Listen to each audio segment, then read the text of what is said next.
Good morning, good morning, good morning, good Sunday morning. This is the P.I.L.L Method Show.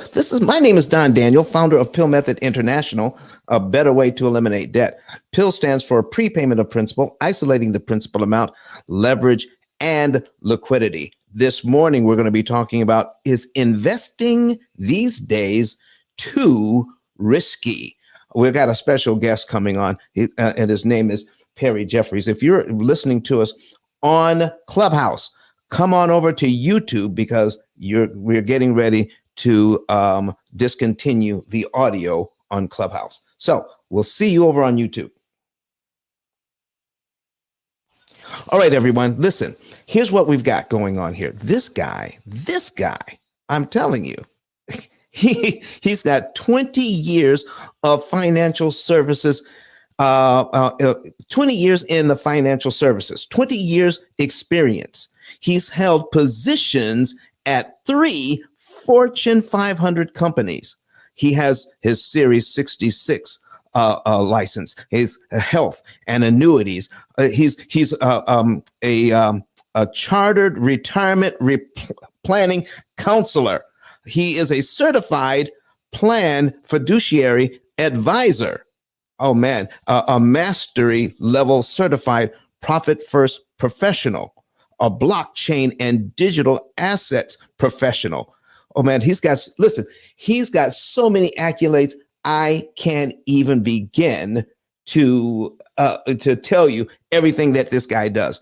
But one thing you do want to know is he's going to cover some vital steps, at least 6 steps you're going to want to know how to get into investing and building wealth for your family, for your business, for your church, whatever it is. Mr. Perry Jeffries is the guy. Perry Jeffries, how are you doing this morning, sir? Good morning. Good morning. How's my sound? Can you hear me okay? Oh man, your sound is almost as good as you look. I appreciate that. I'm still getting kind of acclimated to flying back from Arizona last night to Ohio, so I'm still getting my bearings with the time change. So thank you for that compliment and the warm introduction. I really appreciate it. Well, listen, man, I left some stuff out. Listen, can you just give the folks just a tiny bit about what they want to be able to, why do they want to listen to you? And we want to encourage them also to come into the studio to ask questions live, or at least type them in the comment section. So tell the folks, what do they have in store for today? So, and I say this very humbly, right?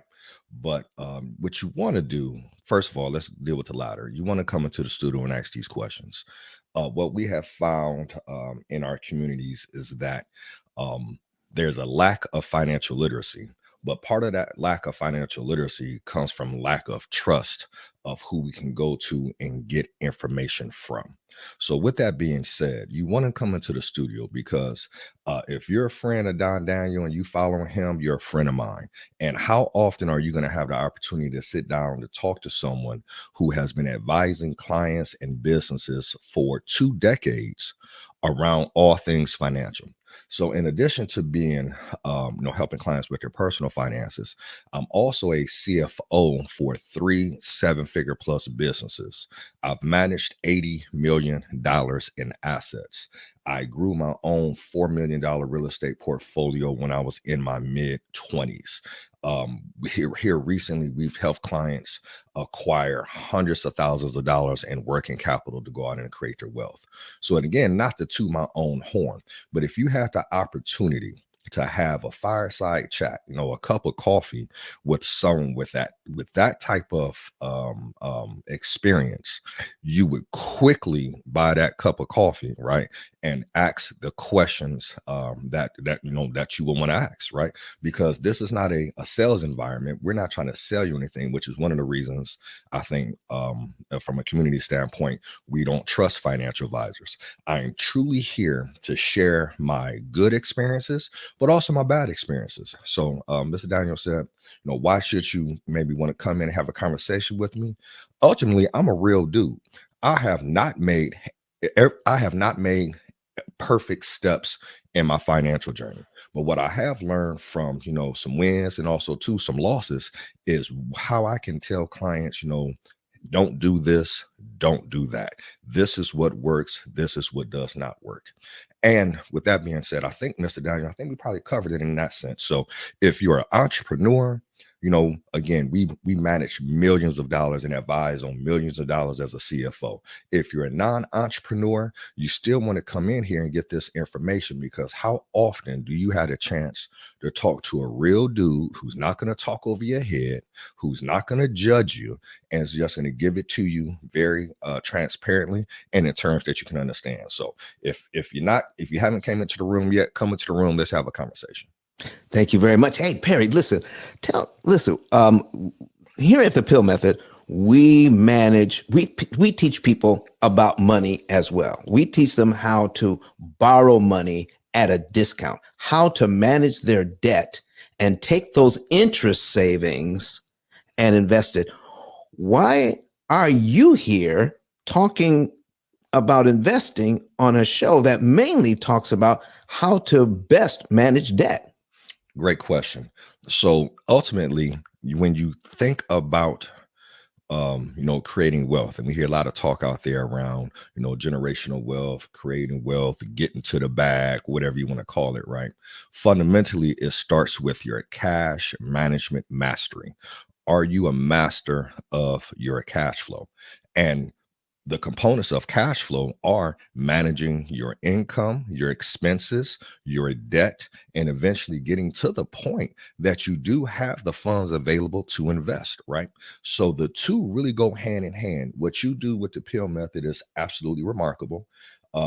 And disclaimer to everybody, I use the P.I.L.L method not only with my personal finances, but also with my business finances, because it's just a phenomenal piece that allows me to not have to think and make these strategic decisions on my own, right? So we can use the system and the AI to be able to manage the cash flow. But the two go hand in hand. So many times, Mr. Daniel, we see people want to jump automatically to, oh man, I want to invest and I want to get the bag and I'm going to buy real estate and I want to do these things. But ultimately, before you can even start to do that, you have to get a grasp on your cash flow. And what the P.I.L.L method does, it allows you to get a grasp on your cash flow and be able to allocate dollars in the right place to free up that capital to go out here and do the investment piece. So that's why I'm here.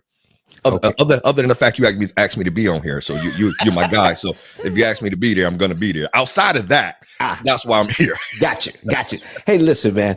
Why don't you? Do you have something that you need to put on the screen at all? Oh no. Okay, good. All right, good. So here's what we're going to do, ladies and gentlemen. Perry, you have 6 steps. I don't know exactly what you call them. All right, but you have 6 things that we need to. Can we start there? Yep. To start the conversation so we can get people to start asking their questions and come in to the studio. All right. Absolutely. So remember, your link is at the top of the page, folks. And we're also going to put it in the comment section so that you can come right into the studio on StreamYard and ask your questions live. Or if you're a little shy, go ahead and type your questions in the comment section. Perry, it's on you, my brother. All right, awesome. So let's get the framework around this real quick, just so we can level set and make sure we're all on the same page. So before we start talking about investing, since I've been doing this for 2 decades, I have people hit me up all the time like, hey Perry, I want to invest with you, I want to work with you, we've been following you on YouTube, or we heard you present here, and we want you to be our financial advisor. And they may say, man, I got some money, I got some coin to invest, 10,000, 100,000, I got an old retirement plan, 401k, whatever the case may be. And I immediately give them pause and say, well, here's the deal. I will not invest a dime of anyone's money without first having a holistic plan built. And that's, they kind of look at me sideways like, man, I'm trying to give you business. What are you talking about, man? Let's just invest these dollars. And again, I give them pause again and say, no, just our philosophy and what we truly believe is that we should not invest dollars without first having a plan. So let me first give this analogy. If you were going to build your dream home. You found, a couple acres, or you found some land, or whatever the case may be, and you're building your dream home from scratch, right? Who is the first contractor you're going to hire? Are you going to go out and hire the plumber day one? Are you going to go out and hire HVAC? Are you going to go hire the roofer, the framer? Absolutely not. The first contractor that you should be thinking about hiring is the architect. Your architect is your first contractor to hire. Why? Because you first have to get your dream house on paper, right? And that's the drawings. You first have to be able to say, hey, yes, I want a 3-story or a 5-level split, 5 bedrooms, 1.5 baths, area for basketball hoop, a swimming pool, or hey, I want a ranch. I don't want to climb up any stairs. I want 3 bedrooms, 2.5 baths. In order to build your dream home, you first have to have the drawings on paper. Okay. What we find more times than not is that folks would immediately go to buying furniture for their dream home before they even have the dream home. And the metaphor I'm using here is this: they'll go get all of these investments because they were on social media, or some advisor told them that they needed this product or that product. And then when we get to them, like, hey, why do you have this product? How does it fit into your dream home? How does it fit into your overall financial plan? They're like, Perry, I don't know. The dude or the gal said this is what I should buy. So we first start with building the home, getting the drawings on paper, because after we spend time building that out, then identifying the right investments for you, it's easy to do. And kind of, the whole purpose of this talk that we're having, and why Mr. Daniel brought me on, was investing in being too risky. Investing doesn't have to be risky if you first have a plan. Like if you're just going out buying cryptocurrency because somebody on IG said you need to go get Bitcoin or Ethereum, and you're pulling money out off of a HELOC, or you're pulling your savings, you're investing without a plan. That's what's risky. Investing with a plan immediately mitigates and reduces your risk. So I just want the first level set there. So now let's get into these 6 components of what we consider a holistic plan. So your first component is going to be your budget. This is foundational, right? Whether you call it cash flow mastery, budget, this is foundational. You have to know how much money is coming in, and you have to know how much money is going out. But why is really important for you to understand how much money is going out is not that we want to tell you or restrict you and say, oh man, you can't go do these things. The reason you need to know how much money is going out is because that is the number we have to solve for.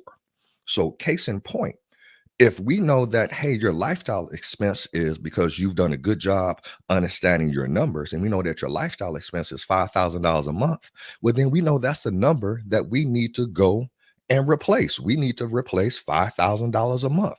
And how do we go about doing that? That is immediately going to give us a GPS or a path forward to determine what is the best investments for us, right? So the first component is your budget, your cash flow. Your second component that we need to really get our arms wrapped around is your insurance, right? So not just in let's say risk management, for lack of better terminology here, right? But in simple terms, insurance. Is your life covered? What happens if you're no longer able to work? Have you protected some of your assets from a principal standpoint, right? So now we want to make sure that we're managing for the risk, because this is what we know: bad things happen to good people all the time. So we have to plan for that. The third piece we start to plan for is I've moved past using the word retirement. I don't like retirement planning. And let me tell you why. So just a quick aside here. Retirement planning immediately creates this vision of, yep, I'm going to retire when I'm 60, 70 years old. I personally think that is trash. I no longer subscribe to having to work till 60 and 70 years old, right? So what we like to use instead of retirement planning is work optional planning, right? So what number and what do we need to do to become work optional as quickly as fiscally and humanly possible? So let's put a pin in here for a second. I'm going to go through all of these here. So since we're putting a Go ahead. pin in, and Yep. Perry, listen, Folks, if you think you're going to try to remember all of this, I don't care. Listen, this is going to be recorded. It is going to be up, but you need to start writing this down yourself. Start taking notes. Even though this is a recording, you can play it back anytime you want. But I'm telling you, when you start writing things down, it matters. I mean, it sticks in your brain a different way. And so I'm going to listen. I got some questions already, but I don't want to interrupt your flow, Perry. So go ahead and continue. I just wanted to tell the folks they need to start writing down and get in here and start asking the questions themselves. Absolutely. Absolutely. No, absolutely. So the pen we're going to put in with this whole work optional planning, let me, and I probably should have did this at the beginning, so I apologize, but let's make sure that we all level set and get on the same definition of wealth. All right. So for everybody listening, and Mr. Daniel, I'm glad you jumped in and said, make sure you write this down. Make sure you write this down, y'all. This is the definition of wealth that we've adopted. This is the definition of wealth that our clients have adopted. And this is why we and our clients are winning. We now define wealth as this: the accumulation of assets, which can be converted into passive income to cover your lifestyle expense. So let me say that again. Our definition of wealth is the accumulation of assets, which can be converted into passive income in order to cover your lifestyle expense. So notice, I didn't say you need stocks. Notice I didn't say you need mutual funds. I didn't say you need insurance. I didn't say you need real estate. Didn't say you need your a business. Whatever the asset that best fits your goals and your personality type is the assets that you need to be looking to invest in. But ultimately, the goal is to acquire assets which can be converted into passive income so that cover your lifestyle expense. Because when your passive income is more than your monthly expenses, you are financially free. And that is not an age. That is not 60, 70, 80 years old. At the point that your passive income is greater than your monthly bills, you are now financially independent. And we can get there a lot quicker than most people are addressing. Perry, Daniel, talk to me about passive income. What does that mean? Passive income. So you have all kinds of passive income. We could sit on here for the next 10 hours and discuss this one, but let's just think about it this way. You do something once and then you receive revenue or cash flow for doing that one activity. Now, you do have what we call active passive income, and then you have passive income, right? So a form of, say, an active passive income, let's use real estate, for example. You go out and you acquire some real estate and you got some tenants in there. You're effectively receiving passive income. You bought this property and every month you receive that passive income. Now, why this is we consider active passive income, you still might have to deal with that tenant. You still might have an issue at the property, things of that nature. So you're still kind of active in it, but you're receiving that monthly recurring income, right? Now, you could take that same scenario right there, hire a property manager, completely remove yourself from having to deal with that tenant, and now you've created passive income because you're not actively involved in it, right? This can be done with stocks. This can be done with annuities and insurance products. This can actually be done with your business if you build your business the right way to where you are not the one person who the business is not built completely around you. So there's so many different forms of passive income. So, affiliate marketing, network marketing, just it's almost limitless. So Perry, you help people with W-2 jobs, absolutely, create passive income. Yeah. What? Yeah, we do a really good job with it too. They never even thought about starting a business, but they can still have passive income. So W-2 employee, and here's the deal, y'all. I'm not one of those cats that's gonna hate on people with 9 to 5. There's a lot of business owners who need to go back and get a job anyway, but that's a whole nother segment.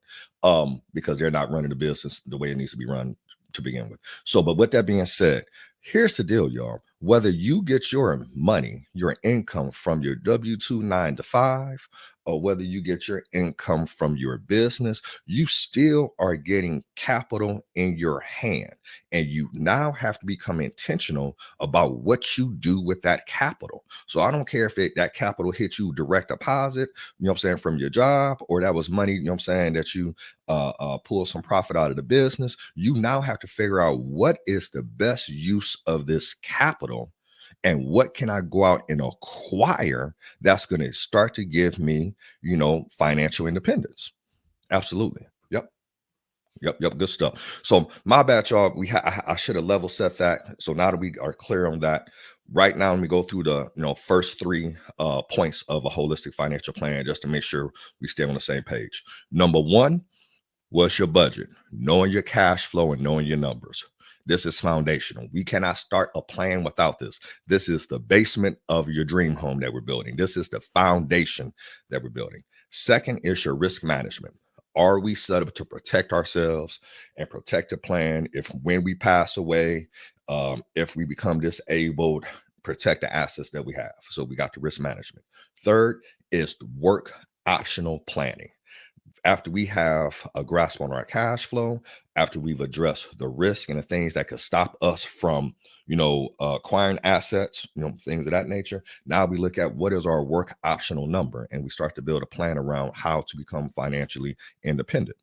Now that we have that number, right, and we know what we're planning for, we go to the fourth step, which is now the investment step.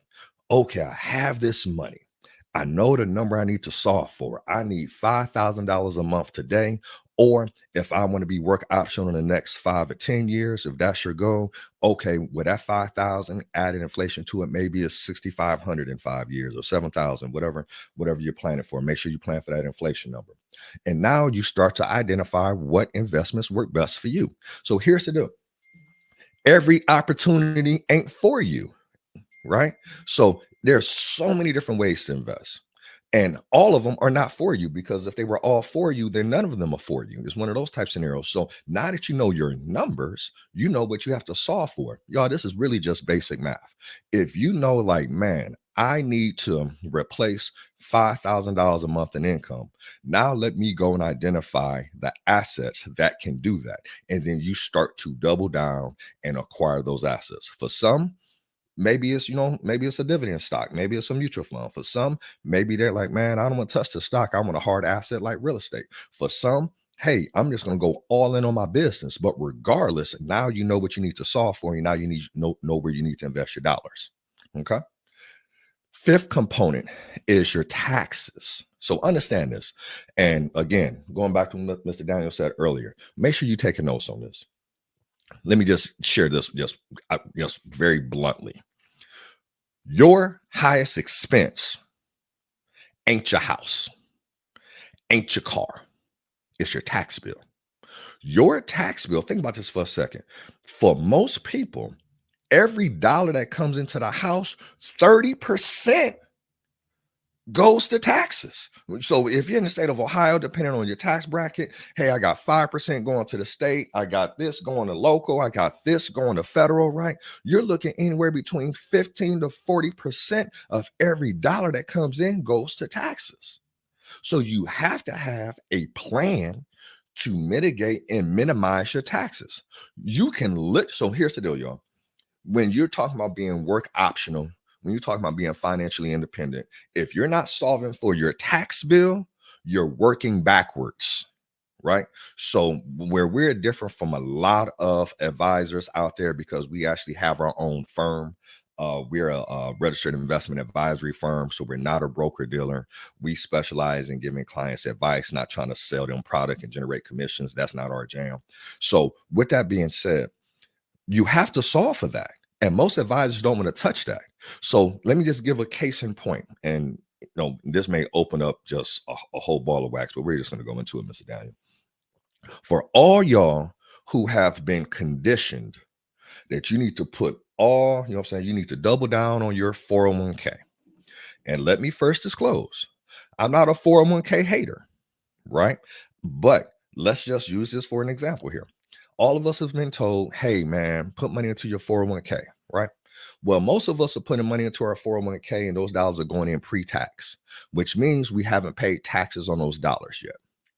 If you haven't solved or start to plan to minimize your taxes, what happens in that 15, 20 years when you go to take that money out of your 401k? If those dollars were put in pre-tax, which is how the majority of people are set up, when that money comes out, it's now taxed. Well, what's the tax rate in 10, 15, 20 years? You don't know, which means now you're in a partnership with the United States of America, the IRS. And if they decide that, hey, at the point in time that you start taking money out your retirement plan, tax rates are 40, 50%, you just lost that money. So real quick math here, y'all. You're putting money into your 401k and you're in a 25% tax bracket. And you're like, ooh, I saved on taxes because I put money into my pre-tax 401k. And then fast forward, 20 years, you go to take money out, but now tax rates have increased to 50%. How much did you lose? You're down 25%. Quick math, right? Because now every dollar that comes out is being taxed at 50 versus the 25 that you save. So you have to plan for taxes, right? Every transaction you have, every transaction you make is going to have a tax implication. And if you're not on point on that, then you're losing it a little bit. I'll give one other example why it's so important to plan for taxes. I remember was that around the pandemic time there, Mr. Daniel, everybody's going crazy off of AMC stock and the AMC stock and the other video store stock, and people just losing their mind over it, right? And like, oh man, so everybody had these brokerage accounts. Okay. And then the stock inflated and then they sold out and they're like, oh, I got the bag. And I'm sitting on the sideline saying, I sure hope you plan for taxes because you didn't hold that stock for 365 days. That's being taxed as ordinary income. So that bag that you got, I hope you ain't spend the whole bag because you owe taxes on the gains that you made, right? Now, you could have ran that same strategy in a Roth IRA and had no taxes. But if you're not planning, if you do not have the architectural drawings of your dream home or your wealth building vehicle, then you don't know that. So now, hey, yeah, I put in 10,000 in the AMC stock. That's cool. And it's up to 50. That's cool. So you sold it. All right. So your gains are 40,000. Yo, that's tax at ordinary income. Add that to your ordinary income base, right? And did you save that money? So again, you could have did that same transaction in a different account, bought the same stock and had a completely different tax situation. So you have to plan for taxes. All right. Last but not least, point 6 here is the legacy piece. So, it's Sunday morning, Mr. Daniel, and I'm gonna try to keep it clean. I can go off the rails a little bit sometime, but but here's the deal, y'all. I hear so much talk about generational wealth. And now I'm at the point now, every time I see generational wealth, every time I read generational wealth, I actually cringe because everybody's generational wealth. I'm breaking the curses, creating generational wealth. Here's the deal. Generational wealth, and write this down too, y'all. Generational wealth is created with paperwork. Let me say that again. Generational wealth is created with actually 2 things. Generational wealth is created with paperwork and knowledge. You are not creating generational wealth if you do not have the correct paperwork in place. If you have no wills, no trusts, no entities, no tax identifications, you have no beneficiaries set up the right way, you are not creating generational wealth if your paperwork ain't on point. You have to have the right paperwork in order to create generational wealth. And generational wealth technically is really created by knowledge. How you create generational wealth is by increasing your financial literacy and then passing it on to the next generation. That's true generational wealth. Because, oh man, I'm creating generational wealth because I got a life insurance policy. First of all, kudos to you having a life insurance policy. But here's the deal. Remember, that was like step 2 in this whole process. How dare you not walk around with life insurance if you're an adult, who can get life insurance. So I congratulate you for having it, but this is just what responsible people do anyway. But let me go back. So you got this insurance policy, right? You pass and the kid gets, or your beneficiaries get $500,000 or $1 million or whatever the case, 100,000, whatever the case may be. If you have not taught that beneficiary what to do with those dollars will be gone faster than the road runner, you know what I'm saying, on Saturday morning cartoons. Okay. So that's where generational wealth and legacy is created. You didn't create legacy just because you got an LLC and like, oh, I'm creating generational wealth. No, generational wealth is included with having your T's crossed and your I's dotted on your paperwork, and also too by growing your financial literacy, which can be passed on to the next generation. So again, that's just a quick aside. So let me summarize this, because I know we kind of veered off and have some tangents there. Here are your 6 components of a holistic financial plan. Number 1, budget and cash flow. Number 2, risk management. Make sure you have the right insurances and you're protecting for the downside. 3, work optional planning, really understanding the number and the amount of income that you need to have in the future. Start planning for your future income today.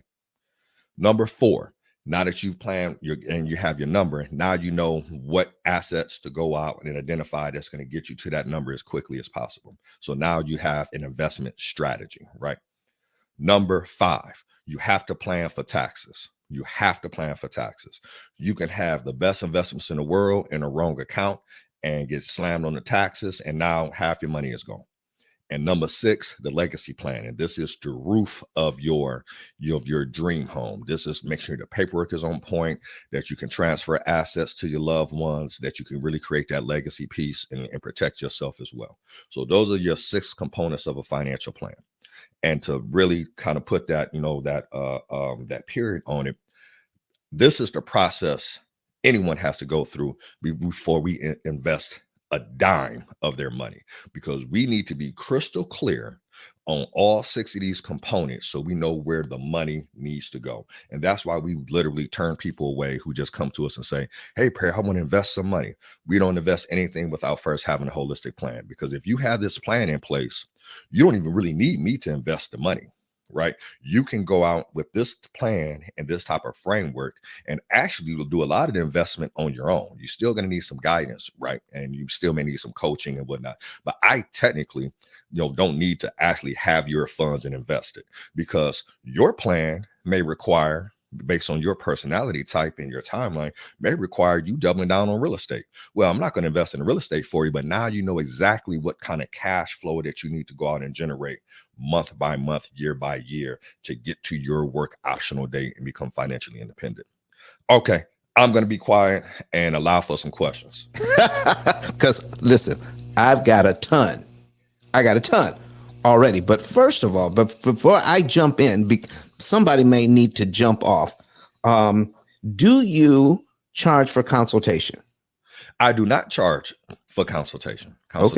Consultations are complimentary. Okay, all right, complimentary. So we've got a link in the chat already. If you want a consultation, you can sign up for that, and you can put your own consultation on the on your calendar. Correct? That is correct. All right. So we've got that in the chat already, and we're going to put it back in there again. So you'll see it says consultation if you want to get a consultation. So don't forget that. So first of all, I want to talk about the word budget. Yeah. Because for a lot of people, budget means what I can't do. Correct. What I can't do, and it leaves a bad taste in my mouth already, Mr. Jeffries. Yep. So is that what you're talking about today? Yep. Yeah, let's jump into it, right? So we've been conditioned, and this is something that we need to unlearn, that budget is a form of restriction. We've been conditioned, we're like, oh man, I gotta go on a budget. I can't go buy my Jordans. I can't go out to eat. Somebody said, if I don't drink my cup of coffee, every day at Starbucks, then I'll be able to retire in 50 years, right? So that's how people think about budget, right? So no, we don't want to think about budget that way. We want to unlearn that. How we want to think about budget is just literally giving every dollar a job. So that's how you want to think about budget. That's how we think about budget. And that's how we train, and that's how we coach our clients and things of that nature. Think about this. Budget is just simply mastery of what's coming in and what's going out, and giving every dollar a job. Let no dollar go unemployed. So, and it's based upon your goals, right? So Mr. Downey mentioned earlier that I'm a mastery level profit first professional. So I'm not going to go into that entire process, but what profit first is a cash management strategy for businesses, but you can use it for your personal finances as well. And truly what it is just an envelope system. Ultimately, if we zoom out and look at it, it's an envelope system. So budget is this: hey, this amount of money came in, and I got some envelopes here. I got my savings envelope, my investments envelope, my monthly expense envelope, my go out and buy fast food so my wife don't know about it envelope. I got my vacation envelope. So that's the budget. It's just, hey, this money came in and it's already predetermined where these dollars are going to go. Right. So budget simply is just giving every dollar a job. And how you assign the jobs based upon the goals of your money. Right. So, and now if you're like, man, I really wish I had some more money going into my vacation fund, well, then you got to make a decision. Well, maybe eating out every day ain't getting me closer to that vacation fund. So now, because you have these envelopes set up and you've assigned every dollar a job based upon goals, if you're not putting enough money into said envelopes, then you're going to make decisions on where you need to go. So this is not a restriction. This is being a smart employer of your dollars and giving your dollars a job. Wow. Listen, man, the P.I.L.L method is truly blessed today to have you come in and talk about, as an expert on investing. We also have another expert in the building right now on credit. I'm talking about the number one credit educator in the U.S. In the U.S. Yes, it's your guy. It's your guy. Let's bring him in. Let's bring him on in. The number one credit educator in the whole United States. What's up, baby? Two books out there, Mr. Flame Newton. Flame, what brings you in here today, man? Man, how you guys doing? First of all, how you guys doing? Excellent, man. Amazing, excellent. Amazing. Even better seeing you. I know the energy. You know what I'm saying? I don't know where you're at, but I don't know if it's good evening or good morning, but glad to see your face, man. Yeah, man. I'm out here in Arizona, man. Listen, for the people that are listening right now, I'm going to let you guys know that you're dealing with two of the best guys, man, I could possibly find, Don Daniel and Mr. Perry Jeffries. I mean, because they know their craft. Not only do they know their craft, those are also two people that are actually living what they're saying that they're talking about that they're doing. So I gotta definitely always make sure that I come into them and let them know this right here. Give them their shout outs one time for that, man. Just glad to be here, man. Glad to participate in any way I can, man. I love this space. I love this opportunity with you guys. Hey, listen, I want to talk about this for just a second, Perry. We're gonna dovetail all this stuff together. And when it comes to you're talking about budgeting, mastering your money. And with Flame, we can talk about leveraging credit, because I've heard Flame talk about in the past, you don't get credit to buy stuff. You get it to make money. Listen, help me to understand, Flame, because this all works together, and also talk about how we're going to be talking. We're going to be working together tonight on a program you put together. So talk to us about how what you do fits in with what I do and what Perry does. Oh, okay. Man, this is it right here, man. This is three of the best words that you could possibly get, right? So for you guys that don't understand, I talk about credit. By the way, my name is Flame Newton, known as America's #1 credit educator and author of the School of Credit book series, right? Learning Master. With that being said, right, how this whole stuff works with this whole credit stuff. I want you guys to remember these two rules. There are two rules. The first two rules that I want you guys to have. Now, guys, I want you to understand these two rules in its entirety and its incompletion. And then you're going to see how all of this stuff ties in. The very first rule that I want you to understand is that money comes at a cost. I want to say that again. Money comes at a cost. I want to make sure that you guys understand this very clear. Money comes at a cost. Money is a product.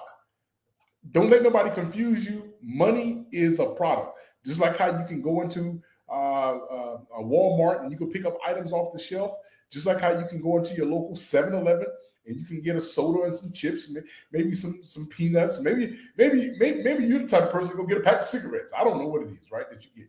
Those are all products. Those are products, right? Money comes in the same way. Money is a product. So the number one thing that you got to know is that if money comes at a cost, you must know how much your money costs at all times. You must know how much your money costs. Money comes at a cost, so you got to know the price of the money, right? Because if it comes at a cost, you got to have a price of it. So what does that price dictate, right? And that's what the first thing that you got to know. Number two is that you only use borrowed money to make money. That's it. So your only advance with credit is for one reason. You only use credit to make you more money. That's it. Let's get all that confused. I get it. You want to look like you got money, and it's good to have some nice threads, and I respect that, right? It's good to drive like you got some money. Listen, as a matter of fact, I like that new car that you got. Perfect, right? It's good to live like you got some money, right? But listen, the number one goal in this thing is to use other people's money to make more money for yourself. You take the profits off of that money and buy those other things that you want, that you love and enjoy. So now where are we going to get into with how all this stuff wraps in is because in order to get to this particular point, remember the very first thing I said, that money comes at a cost, right? So the higher that your credit score is, the lower that you're going to pay on the amount of money that you're going to borrow, right? But in order to get to that particular point, right, you need a guy like Mr. Perry Jeffries who could come in and say, hey, let's wrap this into this sequence let's wrap this up into this sequence of stuff. And that one sequence is saying, hey, if I'm late on this bill, right, which is going to affect my credit, maybe I might have to go in and maybe I might have to do some budgeting. Maybe I might have to go in and I have to take a reevaluation of the things that are important. And that's where Mr. Perry comes in, because now things that you thought were important may not be as important as you may think they were and once were, right? So we got to make sure that we've gotten our finances, we got our stuff in error, because you got to see the long-term goal. Now, within that same sequence of the money, right? Now you get into Mr. Don Davis with the P.I.L.L method. Is now he's going to show you about the price versus the cost. Right, and he can break that down so eloquently, is showing that, hey, over a period of time that you're paying for something, so just like that automobile that you're paying for, right, and you got that automobile on the 6-year, 7-year, 8-year plan, when you actually purchase that, whether you're talking about a 60-month, 72 or 84-month plan, when you actually purchase that car, now you're going to be able to know how to pay the money in which you owed, because there's a sequence that you have to pay it in order to get the lower cost on the money that you're actually paying for. So listen, man, I can talk about this all day. Listen, I'm just excited to be being here, but I want you guys to see how those things actually lines itself up correctly with those three. Because once you understand Mr. Perry Jeffries' part about where that money is allocated to and about the strength of it, then you can collect that over here and say, hey, it comes at a cost. Now you can say, hey, I got to pay less money because there's an item. And this is, and watch this, Mr. Don, there's an item. This item, and just for the purpose of the story, let's call it an item. I don't know what you want to call an item. I call it a car for that matter, right? So within this car that you actually have with this car is a $30,000 car, right? It's the same, listen, it's a $30,000 car. Now, for this, I'm going to add another person in here. I'm going to call these two guys. I'm going to call one called Peter and the other one called Paul. So I like Peter and I like Paul. So I'm going to call one called Peter and the other one called Paul. Say they both bought the same car, the same color, the same mileage, the same exact terms and conditions with the actual car. They both bought a $30,000 car. So when they both bought a $30,000 car, at the end of a term, so let's give it a term. Let's call it a 72-month term. At the end of 72 months, right, one paid $34,000 for that car and the other one paid $46,000 for that car, right? So the difference of this is now you start talking about this is more money going outside of the household, right? So now guess what actually happens? I'm cooking. Then what actually happens now is that in order for you to make these payments, you got to be able to do other things in order to create that income that's coming in. Because Peter is keep looking at Paul because he wants to live the life that Paul's Paul's living. Paul's going on vacations. Peter has to work. Paul is going on trips. Peter got to work. But the thing about this thing is he's trying to keep up. He's trying to keep up, but he can't. So now he has to get a second job, which takes him away from his home and his family. Once he gets that second job, little Johnny, which is his son, now is coming home. There's nobody at home because he's working all the time. Mom has to pick up the daughter from school. Next thing you know, John is looking for a place to go. Daddy's at work. Daddy's at work trying to make extra money to pay on this car. While he's paying on this car, this extra money paying on this car, he's looking for he's looking for a role model of leadership. And guess who he turns to? He turns into the streets. And now next thing you know, he's running with the riffraff. While he's running with the riffraff, when he's running with the riffraff, he ends up getting charged. Not only does he pay extra $12,000 on the car that he's paying for, he also got to pay a bond or a bail because he just got caught throwing a rock at a car and breaking a window. See, all of this stuff adds up, baby. All of this stuff adds up. See, you don't understand when you take the person out of the home and you got to put them into a predicament where they have to work more and put more money in. Now the household is in disarray. Now the wife and the husband, now they're bickering back and forth because the money is in there. Next thing you know, they got that heart shape and they got 3 Z's in the middle of the heart because now once when they was both taking pictures, now they both split apart. Now he's got to pay alimony to his wife. Now he's got to pay his new apartment. Man, listen, I can go on and on. I'm sorry. Flay, listen, man. Oh, God. Low, brother. Listen, Flame, you're going to be on later tonight. Could you put it in the private chat so that we can make sure that we get your information, or text it to me and I'll put it in the chat for you? You're going to be on live later tonight, and we want to. At what time? What time are you going to be on live? 7 p.m. Eastern Standard Time. Mr. Perry's going to be there too. If you could come in there too. If I can, see how I just do it on the spot. If he's available tonight, I definitely want him involved. Okay. Want him around. All right. So 7 p.m. Eastern time tonight, we're going to get together. All right, and we just need that link so that we can put that up. Okay, I'm getting that to you now. Okay. Listen, man. So listen, Perry, he talked about some things that I got that's going to bring me right back to you. Yeah, all right. Yeah, and I love this term. I love the term. Okay. Work optional. Yep. What?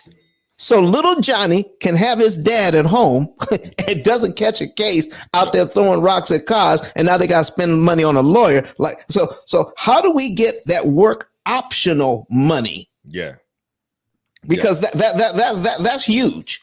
So I'm gonna go ahead and just piggyback on that energy that Flame just gave us, right? So Flame, yes. Thank you. You opened up the door for so much more of this conversation, right? I was gonna say this to the end, but you opened up the door, so let's just jump right into it. So what I gave you guys earlier was the framework on how to manage your personal finances. But if you're anything like me, I'm 47 this year. After 20 years of being in this financial service industry, I decided, after interviewing folks who were really wealthy and financially independent, that I refuse to have to work till 60, 70 years of age. So here recently, what we did was pulled in a ton of resources, a bunch of research on myself and on personal finances, and we created a system called WHAM, and that's short for our Wealth Accelerator Method. And with the WHAM method, this is for the high performers. And I say high performers, action takers, people who don't make excuses, go out and get it done. And these are for those individuals who want to accelerate their timeline to financial independence, because this is the deal. It first goes income. You have to create passive income. When you create passive income, to Flame's point, now you have more independence. There's no independence without passive income, because if you do not have passive income, you are forced to trade your time for dollars. And if you're trading your time for dollars, that means you're not independent. So when you increase your income, you increase your independence. When you increase your independence, you increase your impact. You can show up to little Johnny's AU game and coach the team. You guys can go on vacation. You can spend more time at the church, volunteering and things of that nature. So I want you to think about these 3 I's, and they go in this order. They don't go out of this order. There's no independence does not come before income. So it's first, get your passive income up, right? Income leads to independence. More independence leads to more impact. So that is that flow. So when you talk about Mr. Daniel, and you talk about this work optional piece, one of the pillars of our wealth accelerator method, and this is how I'm going to rope Flame back into the conversation. One of our pillars of the wealth accelerator method is this pillar that we call salad. Okay. And it's going to be heavy, but y'all just bear with me for a second. We call it salad because that is short for systematic accumulation of leverage assets by design. So this is the wealth hack, and Flame spoke to it with respects to, I got his 2 notes down here. Money comes at a cost, and money is a product. And number 2, only use credit to make money. What we found as the wealth hack that the most financially independent people in the world use is this: they grow their assets, not to liquidate their assets in the future, but they grow their assets so that those assets can be leveraged, i.e. credit, OPM, other people's money, lines of credit, whatever the case may be, leveraged to then go out and acquire other income generating assets. So within this framework, it looks like this. I'm going to grow this asset. I'm going to double down and put money into this asset, whatever that asset is, whether that's your whole life product, whether that's your IUL, whether that's your, real estate portfolio, whether that's whatever case, whether that's your business. Everybody has their asset based upon where they are. But I'm doubling down on this asset. And the deal is I'm going to get that asset so that I can eventually use credit, i.e. leverage, to then go out and acquire the actual assets that's going to give me the passive income. And that's the second pillar of the wealth accelerator method, because if you think about it, you now still have 2 assets that are still growing versus having 1 asset that is growing.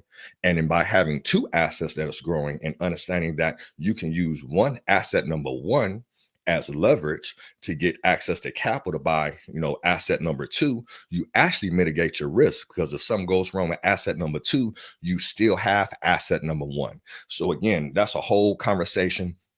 I go more into this training inside our Accelerate Academy. So if this is interesting to you, or you want to learn more, make sure you join our free Facebook group.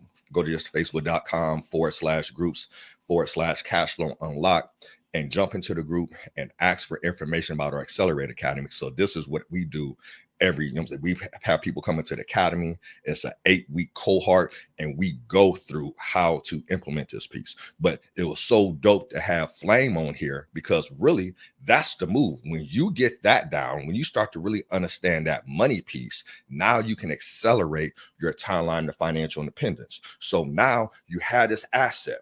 Now you're using credit, i.e. leverage, to then acquire this other asset that's going to give you financial freedom. Now you have 2 assets that are growing simultaneously. You've condensed that time frame, accelerated your timeline to financial independence, and now you have your 3 I's. More income equals independence. Independence equals impact. So little Johnny doesn't go to jail for throwing rocks because you weren't there. But right, listen, but Perry, when I was growing up, they talked about getting an education so I can have a great income, so I can get this great job, and then I can, so that I can go ahead and then I could retire with that, my benefit package. Yeah. Okay, that's what I was taught. Yep. All right. So, what are you saying that's different from that? Oh, great question. All right. So let's break it down this way. We had a generation where it was work until you die, right? So that was probably like my grandparents' generation. You just work until you can't work anymore, right? And then you had the industrial age come through, and they said, man, we got to kind of do something for these people that work. And so then you had the the implementation of, Social Security, right? Then it's like, man, these businesses kind of need to be on hook for these people. So then it was like, hey, kind of like my parents' generation, hey, go work at the car, at the car assembly, the car plant, right? The GMs and all of that, and you get a pension, or go work for the government in the city and you get a pension, right? If you think about this, Social Security and pension, what are those? Passive income. You worked And you got to a point now where you have money coming in that you don't have to do anything for. So we've been striving for this passive income piece. But now fast forward till today. Social Security may not cover everything you need, right? And Social Security is being pressured right now just because of, you know what I'm saying, of the debts and things of that nature, right? You got pension plans that are going away. So very few companies now offer pension plans. And so if Social Security ain't going to cover your lifestyle and pension plans are going away, the onus is on you to go out and create the passive income. The whole plan this whole time has been passive income. When you start to zoom out, they didn't call it, they didn't say, oh, my Social Security is my passive income, but that's what it was. The goal was to work to Social Security or to work till your pension come in. So now if there's stress on Social Security and you're dependent upon that, you may be short, right? That may not be enough money for you to cover your lifestyle expense. And again, you got to wait till you're 62 years old plus 66 years old to get full retirement, full benefits on Social Security. And if you don't want to wait that long, you have to do something today, right? So it's always been about passive income. It's just now the onus is on us to have to go out and create it on our own. So that's kind of my piece. I think did I answer your question, Mr. Daniel? Because I got you listen, you most certainly did. But I want to bring Flame back in, because Flame, listen, what if I along the way I'm doing everything that we're talking here, I'm still renting, but I want to get a house. How can we get that house? All right. Are we going to talk about that later tonight? Oh man, listen, we're going to be talking about it in these categories. Number one, we're going to talk about how to get a home. So if you have a home, right? If you don't have a home, right? If you're renting and you don't have a home, if you do not own a home, right? We're going to show you actually how to get a home. We're going to show you the process of it from a proven vet. That's when I was on it the other day. I was able to show you deeds. These are deeds, right, that are actually completed. So number one, we're going to show you how to be able to acquire a home. People try to make this process so long and so drawn out that it actually is a deterrent from being able to do it. That's not what we're going to do. I'm going to make stuff simple for you, show you exactly step by step being able to acquire that home. And I'm going to show you how to get this done within the next 6 months. Now, Perry, did you hear that one? In the next 6 months. Mr. Don, did you hear that? Within the next 6 months. In the next 6 months, you will be able to go get a home, right? You will be able to go get a home, right? The second thing is that for people that actually have a home, and if you already have a home, that's why we have Mr. Don Daniel, because he's going to show you how to actually pay off that home within the next 7 years. Along with, for the people that are purchasing a home, you guys are going to not only learn how to get a home, but pay it off in 7 years as well. So you're going to get a home in 6 months and pay it off in 7 years. Like, this is unbelievable. This is unreal. This is stuff that we talk about and people don't understand it. I want you to share that link to each and every person in your family, right? The only way that you don't share this link, unless you're a hater. So right now, we're about to figure, if you ever wanted to know if you was a hater, because sometimes somebody probably called you a hater, you didn't believe them if they was a hater. See, sometimes you don't know if you're a hater. So now today, I'm going to show you how you can be a hater, right? Today, I'm going to show you how you can be a hater, right? If you don't share that link, you're hating on each and every person that you said the words that I love you to. So if you ever said the words that I love you to somebody, and if you don't share that link, that means that you're just hated on them at the strongest way possible, because you refuse to see them get a leg up or get a step up. Wow. Wow. The Home Sweet Home Masterclass. We're going to put that back in the chat one more time. Listen. Michelle says, she's saying, good morning, Don, Flame, and Perry. I love that. Before we had somebody comment, when Perry was talking about, all a lie for a gold watch. working your whole life to get that gold watch. So listen, here's what I'm talking about now. Okay. Getting that house and paying that interest. I don't care what the interest rate is.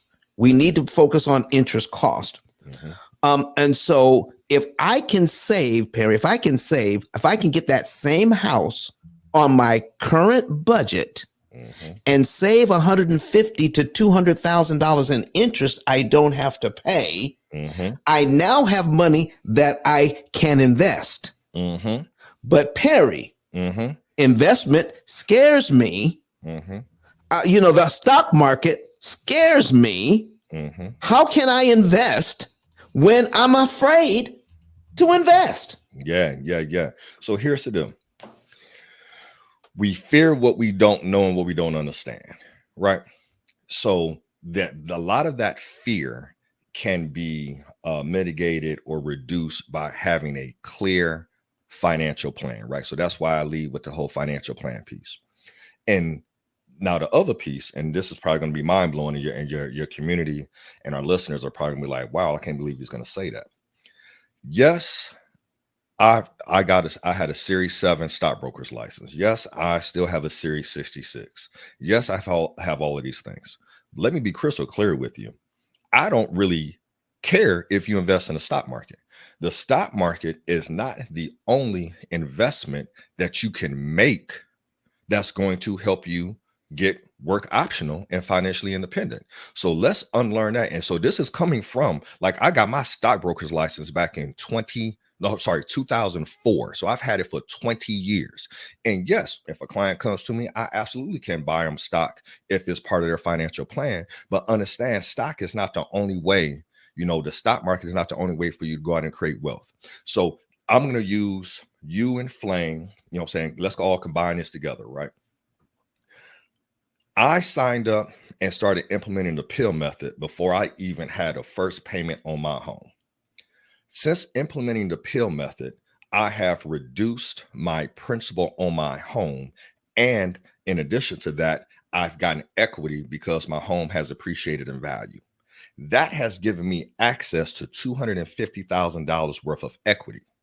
So I am now sitting on $250,000 worth of equity because I implemented the P.I.L.L method, and my credit was on point to allow me to get this loan, which now gave me the credit, allowed me to now get this line of credit. So I'm sitting on $250,000 of actual capital that I can now employ to go out and acquire another asset. So literally at 3:00 today, just got a text from a realtor. My wife and I are going out and looking at multi-units. Now, granted, I'm a stock guy, but I'm not a stock guy. That's just something I've learned, and it's a resource for my clients if that's what they need.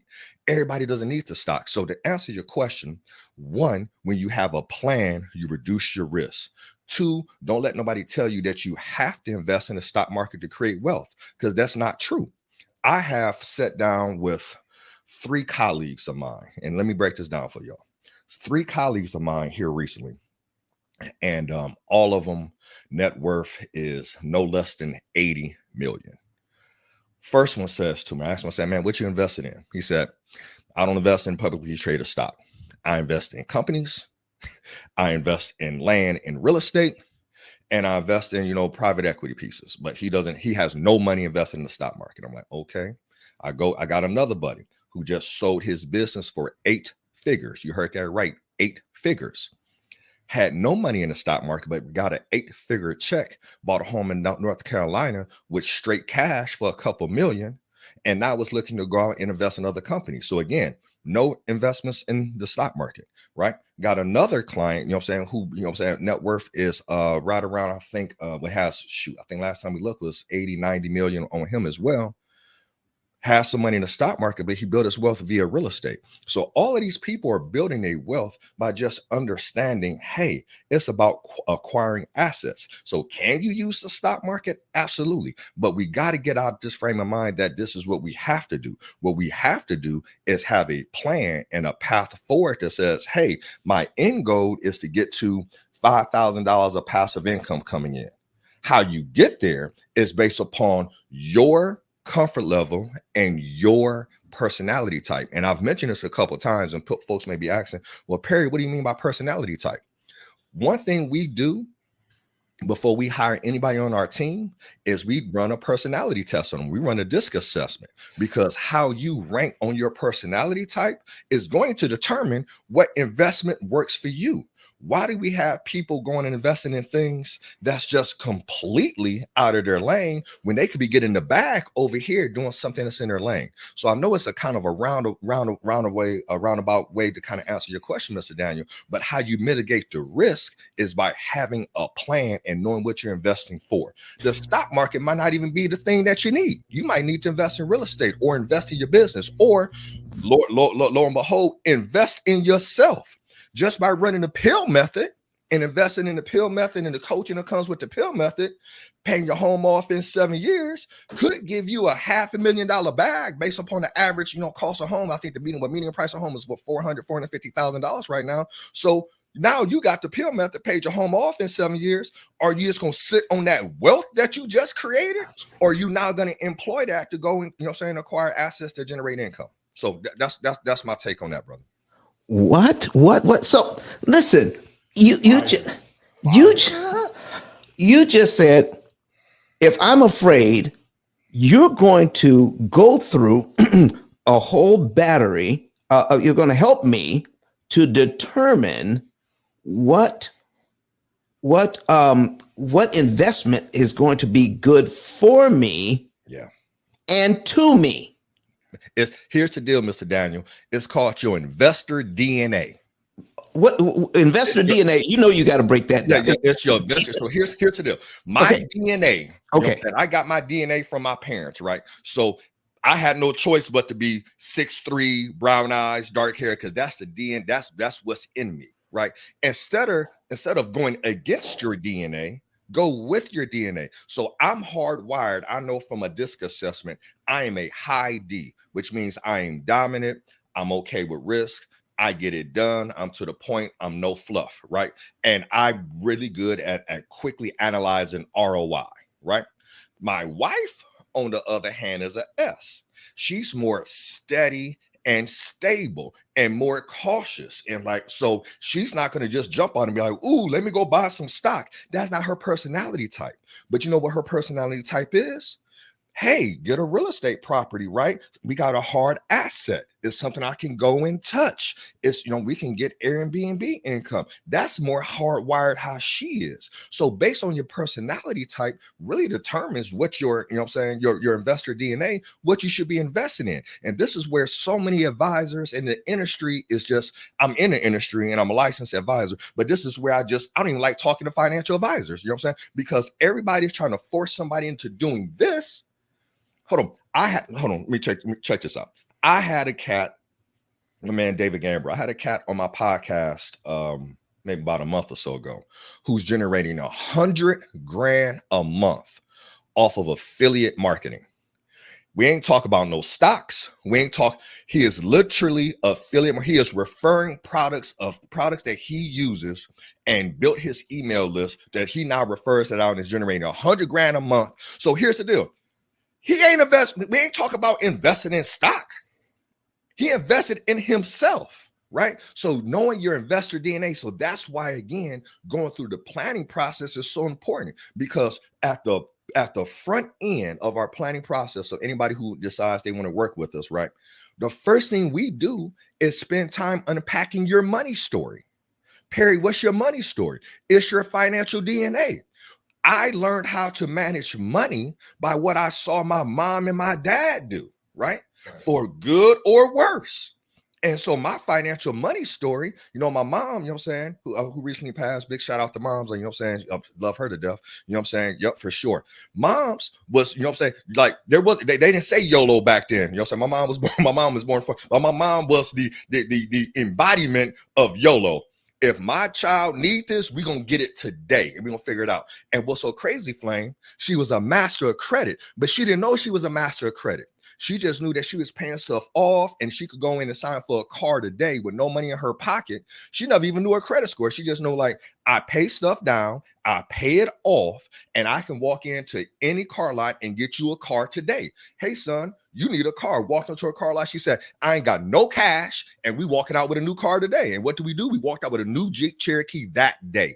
So that's what I learned from my mom was the YOLO, right? Now, here's the deal. That can hurt you, if you're not managing your cash flow and you don't have a plan. But I did learn that piece of how important it is to have your credit on point. And she never said, hey son, keep your credit good. She's like, no, this is just what I do. This gets paid off. What I learned from my dad never once had a conversation with me about investing or saving, right? Never once. But what he would say to me is, hey son, you need to have A, B, and C, and a D hustle. You know what I'm saying? We Northeast Ohio, we hustle. You know what I'm saying? Right. So real, but that was his deal. But what was he telling me? Hindsight being 2020, multiple streams of income. He just didn't know what the passive income hustles were. All his hustles was trading time for dollars. So what did I learn? Man, I need to be getting paid 3-4 different ways. So when you start to connect the dots, right, that's my financial DNA. So I had to kind of unlearn some bad stuff, but still take what's in my financial DNA. So I'm hardwired to go get it. That's my hardwiring. My investor DNA is go get it. I'll figure it out, right? Everybody ain't built that way. If you're an I personality and you're really into like the details and things of that nature, you're not going to move as quickly as I move. And that's okay. And we need to have investments, or you need to have a portfolio built around your personality type. So before we even start working with clients, you got to go through a money story exercise with us, because we need to know your personality type to make sure that you get the right investments. And going back to the purpose of this episode, investing is too risky. Yeah, if you invest in something that's outside of your personality type and something that you don't understand, or you got a whack advisor who's just trying to throw you in something and you don't understand it, right? You mitigate the risk by investing based upon your investor DNA, having somebody who can articulate and help you grow your financial literacy, right? And having a dang on plan. So Flame, listen, man, I want to invest. I want to go get a house. I want to be like Perry. And I'm going to save money on interest, and I'm going to build equity, and I'm going to invest it. But right now, I want to be. I'm going to go. I have to get the loan first. I got to get that mortgage first. I've got to get other loans. I got to be, and I've got an 800 score. Tell me, how do I position myself so I'm not? It's not a flip of a coin on whether I'm going to get that loan or not. And is an 800 credit score all that is cracked up to be? Man, this is good. Man, Perry, when you was just talking over here, I'm over here like, whoa, he's taking you all the way north, right, at this point, right, for sure. So if you guys are not, first off, man, if you guys are right now, if you guys are enjoying yourself, enjoying the conversation, I need you guys to go to the chat right now. Put a number 1 in the chat, a number 1. Put a number 1, just say 1, say, hey, man, I'm paying attention. I'm here with you guys. Put that number 1 in the chat. I got to see them number 1s. Those number 1s got to flow in. Listen, let me show you how this stuff works, right? And that's exactly right when it comes in. That's exactly right when it comes into everything that we're talking about. Is that for one is the matter is, I want you guys to write this down. I want you to write this down. Listen, I'm about to give you some important words right now. And these words right now, they would desperately and they would desperately and directly change your life instantaneously. Listen, I didn't say getting ready to, I didn't say fin to, I didn't say none of that. I said instantaneously. And what are those words?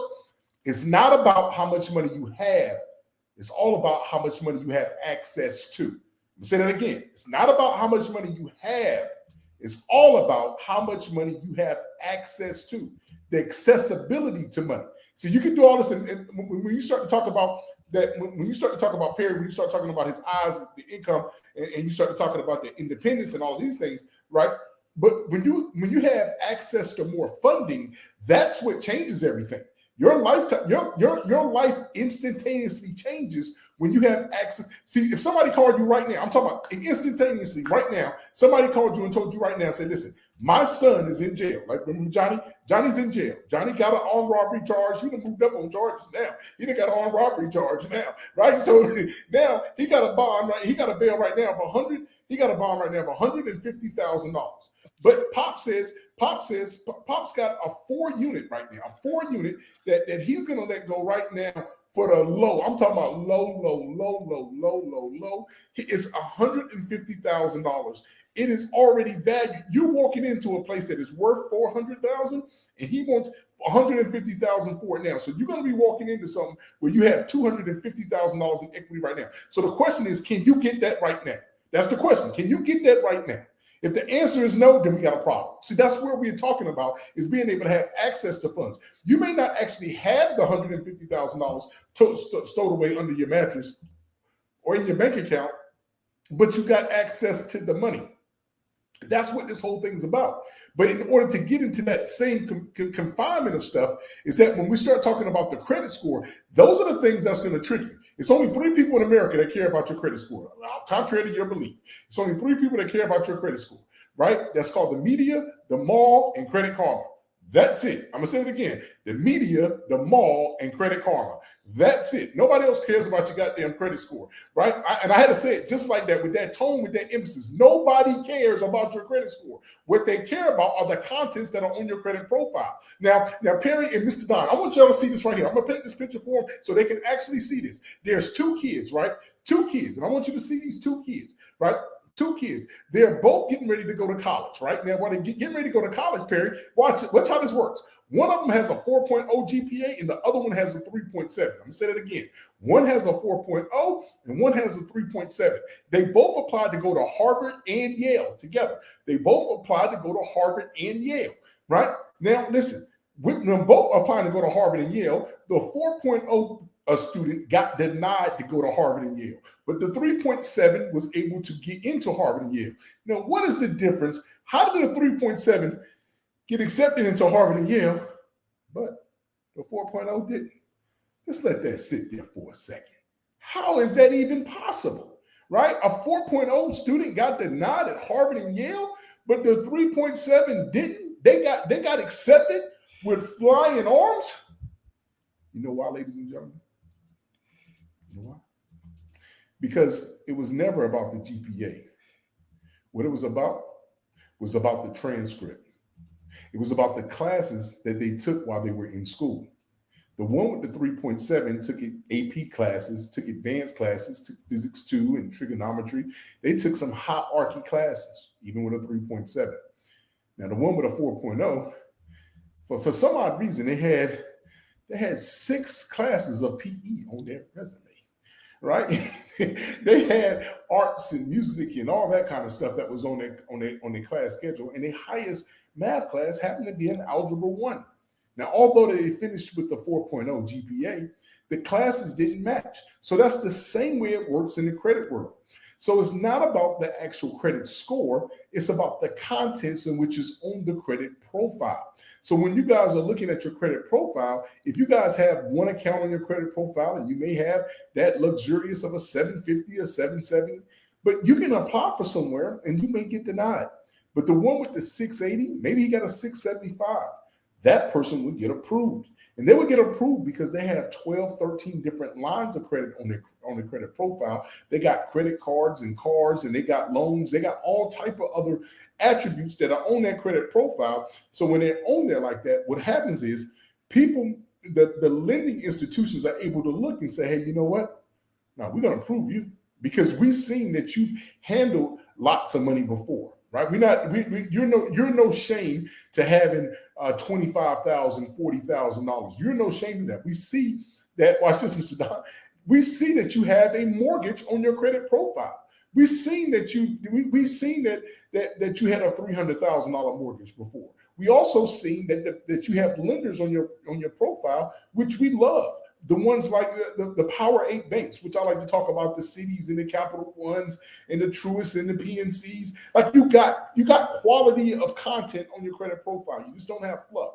And so those are the things that we're talking about, is that in order to not get denied, you have to focus on making that your credit profile your focal point. So when you go into places that you can come out with like Perry's mom, and making sure that you're able to get the car that you want, able to make sure that when it's a time of need that you need something, you're not sitting there twiddling your thumb, right? You're over there making something happen, and you're going to go get that. You're going to be able to get it. So once again, I'm going to say this again so you guys can hear me. It's not about how much money you have. It's all about how much money you have access to. And the way that you get access to funding is to making sure that you have a solid credit profile, the contents that's on your credit profile, as opposed to your actual credit score. Wow, Yeah. wow, wow. Mr. Daniel, do I have it? I got to add to that a little Come bit. on, man. Go And ahead. I can't be doing. That's why I try to stay away from Flame, because Flame had you in a space where you just get talking all day. I'm checking the battery on my computer, make sure I'm still good. So I got to lean into two things that he said right here, and Flame, that analogy of the credit profile was absolutely genius. I'm going to add even something else to that, right? So you got your 4.0 student. And your what you say, the other one had like a 3.7, 3.8. Yeah. Part of your profile when you're applying is also too based upon your activity. So you can have a 4.0 student and all they did was the books, right? And they just aced their classes. But you could have that 3.7 or 3.8 student that was a part of the debate team, played sports, volunteered, all about the profile. So I just thought that was just absolutely genius. And I just have to just say something to that, that was such a great analogy. And it's like, that's immediately where my mind went to, is who is the most well-rounded. Yeah, you got a great GPA, but how well-rounded are you? And that's kind of how I think when you guys talk about credit profile, is how well-rounded are you? How many lines do you have? Have you paid on those lines? Just all of those things. So just great job on that piece. And the other one I just want to add to here and really kind of dive into our wealth accelerator method is you want to be a collector of capital, right? And in your terms, collector of access to capital. So when we teach on our wealth accelerator method, it's like, hey, while you're accumulating your asset and you're getting your capital or your access to capital lined up in the form of lines of credit, HELOCs, policy loans, if you're doubling down and you're running the infinite banking play, security-based lines of credit. If you're working with somebody like me and I can get you a line of credit, you want to be a collector of capital so that when that opportunity comes up, you can jump on it, right? And somebody be like, well, Perry, I want to create passive income today. Well, I appreciate you want to create passive income today and get financially independent as soon as possible. But right now, you're on a 40-year plan. What if it's a 10-year plan? So you may take time just to grow your assets, get your credit profile together, start to get access to capital, but you want to have access to that funding because it only takes a couple of transactions to become financially free. And what I mean by that is this. Let me break this down here for you. I had a client who came over and we did a VIP day where we sat down for 6 to 8 hours and just jumped right into it. And after she started to understand her numbers, she realized she was one step away from being financially independent. When she walked in, she was just hoping to be able to retire, or become work optional in 20 years. After we left out of there, she's like, oh, I'll have this done in 2 years, right? Because what she didn't realize was her Airbnb, but that she had recently purchased, was netting $3,000 a month. Right, her monthly expenses was only $5,500. So literally, all we got to do is get the credit profile, back, and not that it's down, but just get access to that capital, whatever that play is, using the P.I.L.L method so that we can leverage that property to go get another property. But literally, all she got to do is buy 2 properties that's running the same play and generating the same passive income. So if we get 2 properties doing 6 and her monthly bills are $5,500, she's financially independent in 2 years, let alone, forget running this, hey, I got to work for 20 years play. So all of this ties together. And literally, that's why we have the P.I.L.L method as part of our wealth accelerator method, because we value that piece so much on how you can reduce your principal and not overpay. It's just, oh man, don't get me going. But I just had to jump in there real quickly, Mr. Daniel. I'm gonna pass it back to you. But that analogy that you use about the profile was absolutely amazing. That was absolutely genius. And I love that. It's not about how much money you have, but how much money you have access to. You want to be a collector of capital. You know what I'm saying? Because you might not need it now, but when you do need it, financially free might be, hey man, I got 100,000 here, 250 here, 50 here, and I'm gonna go buy this apartment building, which is giving me $6,000 in passive income. You could be free that day. Right. So understand we can accelerate this timeline, but you got to have a system in place. Listen, Perry, I've heard so-called experts online talk about this, and I've had people tell me this, and people who are certified in wealth management and wealth building, financial planners, they're saying, don't try to save money on interest on your mortgage. They're saying, take all of that money and invest it and just continue to pay, because your interest rate is 7%, but you can make 8, 9, 10, 12% by investing. Yeah, just leave that mortgage alone. Just pay it for 30 years. I want to put something on the screen, Perry, and we're going to come back to you on this. So here's a $420,000 mortgage at 7%, and they're telling everybody, do not pay. Don't try to manage this and grow your equity. Take that money and invest it instead. Every single dime you can. And listen, we're not trying to poo-poo the idea of investing. You want to invest according to a plan. You want to invest according to a plan. And then any other monies you have, then when you have the right amount, we're going to have an equal weight over here and an equal weight over here. So if you have the right amount going to debt elimination, now you're talking about interest cancellation. Let me show you just a couple of things on this $420,000 mortgage at 7%. The bank wants $585,000 in interest on this loan. Number one, it's not a 7% loan, okay? Because this number is not 7% of this number, okay, already. Okay. $585,000 is not 7% of $420,000. It's 139.5%. 139.5%. So let me just show you just a couple of things here that I have time for. And that when you make that first mortgage payment on this, $344.27 goes into principal. That's to pay down the loan, while $2,450 goes to interest. So that very person that's telling you only take your money and invest it. Only take your money and invest it. They're saying to get your equity of $344.27, it's okay for you to give the bank $2,450 for it. That's what they're saying. Mr. Don. Yes, sir. Screw back up at the top right there. Go back up to when you got 585, because I want to show the people something right now with your screen, and I'm going to show exactly word for word, verbatim about what I was saying earlier. Now, if you guys are looking right now, when you see where the principal borrowed, that was $420,000. So when you walking into the store, what happened is, Mr. Don, they walked in the store and they actually purchased. Like you go to the store and you go get a Coca-Cola, or you go to the store and get a Lay's potato chips. What happens is they walked in the store and they just purchased $420,000, right? That's what they did. They purchased $420,000.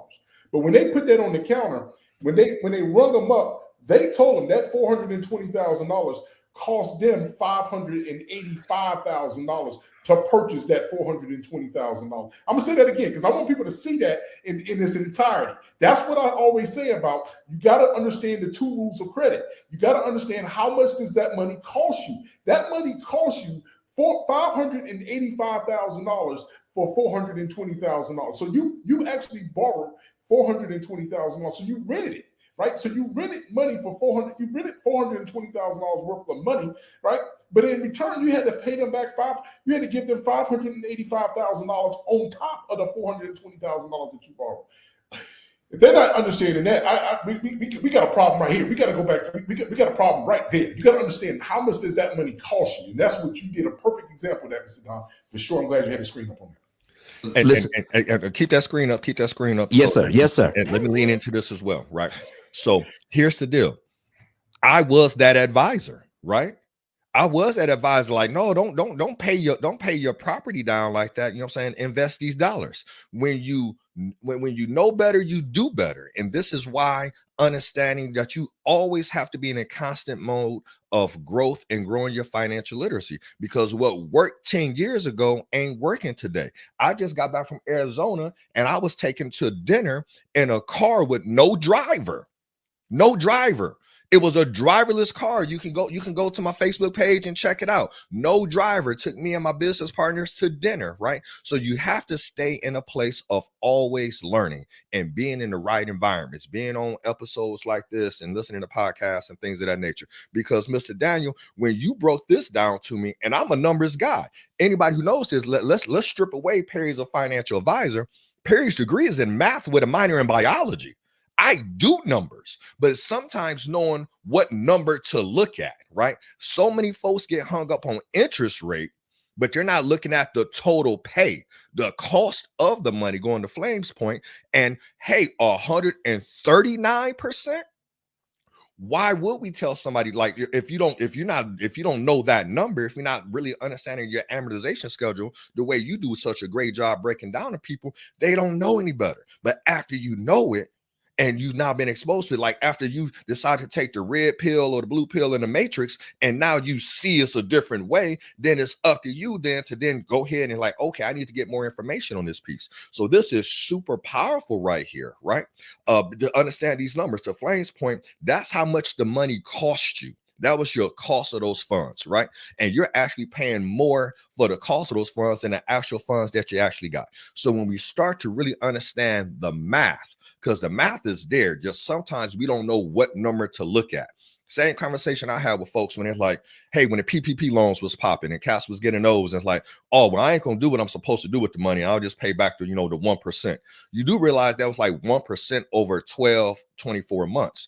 A 1% loan, they get caught up on interest rate, but not realizing that monthly pay was more than they could even afford. So again, we get so caught up on interest rates and not focus on the terms.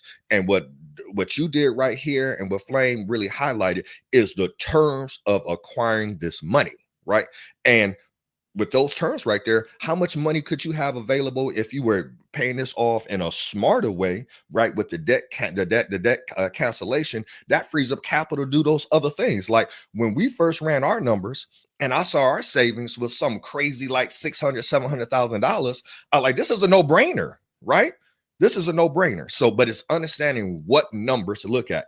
Everybody get focused on interest rate versus the actual terms. And that's what's genius about showing this, is because now you see the real terms. So great, both of you, great job on that. Wow. Watch this, ladies and gentlemen. Listen, folks, you guys are hitting the nail on the head. I am so glad we did this show today. I'm so glad you are in the house so that we can kind of pull all these ideas together and have a holistic view of our money. But take a look at this. Okay, take a look at this. Let's say I make my mortgage payment in January, and this much goes to principal, this much goes to interest. February's principal payment is $346.28. Do I have to wait till February to give the bank this $346.28? Okay, no, I do not. If I give the bank this money in January as well, I'm paid down to line 2. That money, that $346.28 is sitting in my bank account, making 1/10 of 1%. 1/10 of 1%. We all keep cash in the bank, okay? 1/10 of 1%. So let me show you what happens when I prepay this amount. When I prepay that, I'm paid down to here, and my next mortgage payment is actually on line 3 of my schedule. I just eliminated line 2 from this mortgage, compressed the amortization schedule.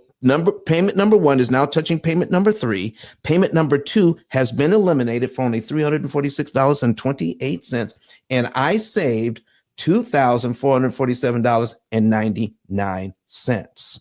So, for all of those people who are talking about why pay off this 7% mortgage in a more efficient way, here's why. Let me show you the math here, and you tell me if these numbers are lying. You can increase profits by increasing your prices. You can also increase profits by lowering your expenses. Isn't that right, fellas? Okay. So let's see. My expense is my interest expense. And so I'm going to invest I'm going to invest $346.28, and I'm going to save. Do you know I saved this $2,447.99? I never have to pay the bank. That's going to be my benefit from paying that money early. I do not have to give the bank this $2,447.99. So I just increased my my equity, but I got the equity for free. I don't have to pay them that $2,000. Let me show you what happens here. Here's my benefit: $2,447.99. What did I invest to save that money? $346.28. So I divide that by $346.28. To figure ROI, when I get this answer, I multiply the answer by 100. Okay. So now here's my answer. All right. Equals, then I multiply this by 100. That 707% return on my money. So while the other guys are telling you don't invest in your mortgage, take all of your money and put it into an investment, there's not an investment counselor out there that can take $346 and guarantee a 700% return on your money, while at the same time, with a plan, you can know I'm going to invest money over here, and I'm going to take a small amount of money over here, and I'm going to decrease the amount of interest that I pay on this loan. And here's my last piece. By doing a strategic plan using an AI-powered computing platform that's going to optimize your interest savings with the right amount of money so that you can also invest. This is not talking about either or, ladies and gentlemen. We're talking about both and. Saving money on this side and making money in compound interest on the other side, but using the right proportions. We're going to help you to find the right proportion. And here's the last thing you need to think about.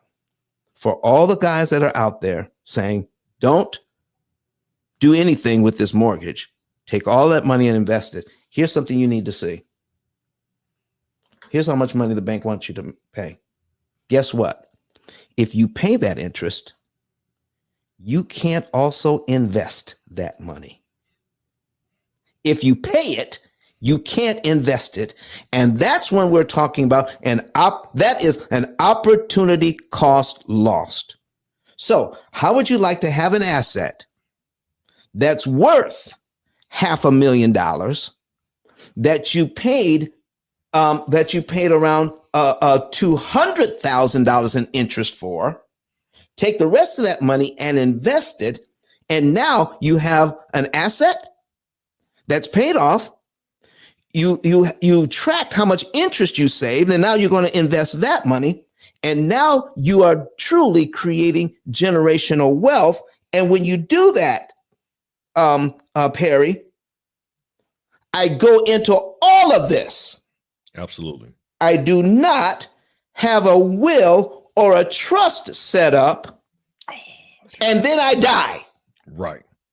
So you done ran this entire play, right? You done got to the bag, and you didn't cross the T's or dot the I's, and you ain't got no paperwork. So again, don't talk to me about no generational wealth unless you show me paperwork, period, point blank. Before generational wealth means you can pull up paperwork right now. So this is spot on. So like that 700% return or whatever that number we had in there. And again, I've been in my industry 20 years. I can't go to a client and be like, I'm gonna get you 700% return on your money. Like legally, I can't do that. But when I saw this, I knew like, ooh, I have to reframe and unlearn what I was conditioned to learn over those years, because when we first got into the industry, that was absolutely the deal. No, don't pay your mortgage off. You're at 3, 4, 5%. You know what I'm saying? Invest those dollars. And what's lovely about having a holistic plan is, again, when we said, y'all, the foundation of having a holistic plan to reduce your risk on investments is cash flow mastery. And this comes into the cash flow mastery piece right here. This is cash flow mastery. When you got this mastered and you got this down, and you're not overpaying for capital, and your credit profile is on point, and you can go get more capital, and you got an investor who's not, you know what I'm saying, who understands stocks, but is not going to try to throw you into it because that's not based on your investor DNA. I don't know how you cannot win, right? Like with this collaboration right here, appreciate that, Thomas, you know what I'm saying, for sure. With this collaboration right here, how can you not win? You got debt cancellation, you got build your credit to get access to capital, you got investors who understand that the goal is to create passive income to accelerate your timeline to financial independence. This is crazy. I need to take a picture of this. I'm gonna stop talking and just screenshot this. My bad. Y'all go ahead. That flame did it to me. Flame did it. Nah, because you can't. I mean, we got to just be able to tell the truth, right? Like, and I think that part of the process period, which I love so much, is when you're sitting there telling the folks, saying, "Hey, it's not a one-all to be all." The best information that I've ever received in life, right? And I've talking to came from a person who appeared to be homeless, right? Because I don't ever want to say who appeared to be homeless, who appeared to have, I always like to say appeared to have his whole life inside of a grocery cart.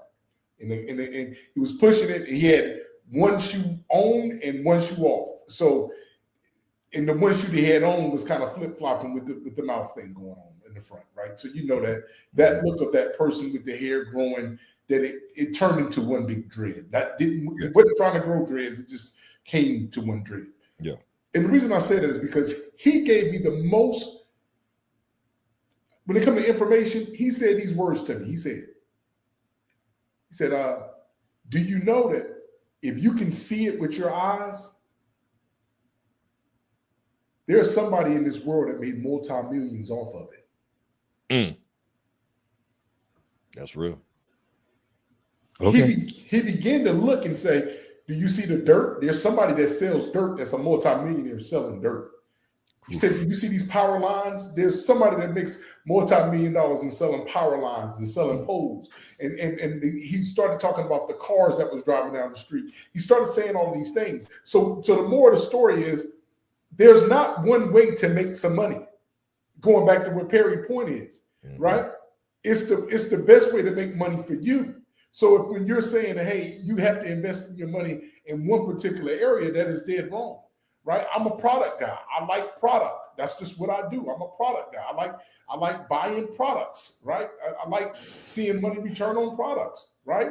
When it comes to real estate, I'm in a total different area in real estate than anybody else has been, right? I buy cemeteries. That's just what I buy. I buy cemeteries, right? If there's a cemetery for sale, I'm going to be somewhere on a pole trying to figure out how can I acquire that cemetery, right? These are different attributes people don't talk about. But the more this thing is, what we're saying is, there's not a one-all for be-all. But the one thing that is the be-all, the end-all, is that you got to have access to some capital to make some of this stuff happen. And there ain't no ifs, ands, or buts around about that. You can have all the dream work that you want. But they got a saying, my granny used to say it, and I can't, if somebody can help me finish it out, if somebody in the chat can help me finish this out, it was something about works and faith and before, something like that. And then she said something like dead. So it's like works and faith and dead. I don't know. I can't put them words together, but if somebody can put them words together and put it in the chat, help me out right there with something like that. Granny always just give me sayings all the time. Can you help me out? Somebody put it in the chat. Something like faith, dead, and works. I don't know. Can you arrange that for me? Yeah, you talking about faith without works. Oh, it's okay, dead. got it. Okay, got it. Faith without works is dead. Okay? So listen, folks, don't go through all of this. Don't go through all of this. And you've seen it. You've seen it. Somebody passes off the scene. And now, instead of celebrating that person's life, y'all are fighting over the money of getting lawyers and spending up all the money on lawyers. When this thing should have been taken care of To build generational wealth, you have to have these 6 points in place. Folks, we got to be done in the next 10 minutes. So in the next 10 minutes, we're going to wrap this thing up in 10 minutes. Okay. So first of all, I'd like to say, if you want to know more about what Flame is talking about tonight at 7 p.m.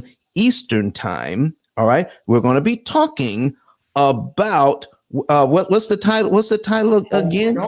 Home Sweet Home. Home Sweet Home. How to qualify for the home, how to get the home, and how to pay off the home in 7 years. Oh, Lord have mercy. And then when you take that interest savings and invest it for long-term wealth building. Oh, listen, it's going to be a whole holistic thing tonight. You don't want to miss that. You don't want to miss it. But I want to put this on the screen. If you want to know the month, day, and year you could be debt-free, like Perry Jeffries, not only on his business, but on his house too. The month, day, and year you could be debt-free, and make sure the right amount of money goes to debt elimination. Get a savings and earnings report. Scroll down underneath Dr. Eric Thomas's picture go to ice10k.com, ice10k.com, and click on Get Your Savings and Earnings Report.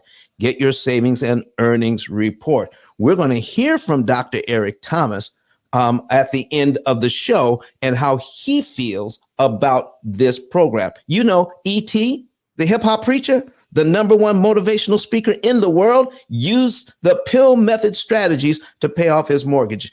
Get your free savings and earnings report today. And also get my book. All right. Get my book and start understanding how to eliminate debt from a new mindset perspective. It's not an ABC 1, 2, 3.